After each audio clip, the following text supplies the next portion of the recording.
రైతు మిత్రులకు నమస్కారం. ఈ వీడియోలో అనంతపురం మార్కెట్లోని చిన్ని రేట్లు అయితే తెలుసుకోబోతున్నాం. పులివెందుల మార్కెట్లోని చిన్ని రేట్లు అయితే ఇంకా అప్డేట్ రాలేదు, రాగానే తెలియజేస్తాను. ఇక ఈరోజు డేట్ విషయానికి వస్తే ఆగస్టు 5వ తారీఖు 2026 సంవత్సరం. ఈరోజు అయితే మార్కెట్కి నేడుతో పోలిస్తే ఇంకా 6 టన్నులు తక్కువైతే వచ్చినాయి.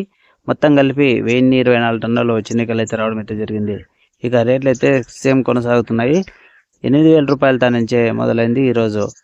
ఇక మధ్యస్థంగా 14,000 పోవడం అయితే జరిగింది. ఇక టాప్ రేట్ విషయానికి వస్తే ఈ రోజు కూడా 17,000 టాప్ రేట్ అనేది పోవడం అయితే జరిగింది అనంతపురం మార్కెట్లో. తోటల దగ్గర వచ్చేసి మ్యాక్సిమం 19, 20, 17 ఇలా అడుగుతున్నారు. కొంతమంది ఇస్తున్నారు, కొంతమంది ఇవ్వలేదు. ఇక ఈ నెలలో రేటు పెరగచ్చా అంటే చెప్పలేము. అది లాస్ట్ ఇయర్ కూడా రేట్లు అయితే పెరగలేదు. ఇక చూడాలి, శ్రావణ మాసంలో ఏమన్నా పెరుగుతుందేమని, అమాసం అయిన తర్వాత అనమాట. ఓకే ఫ్రెండ్స్, ఈ ఇన్ఫర్మేషన్ మీకు ఉపయోగపడుతుంది అనుకుంటే లైక్ కొట్టి షేర్ చేసి సబ్స్క్రైబ్ చేసుకోండి please. Thank you for watching.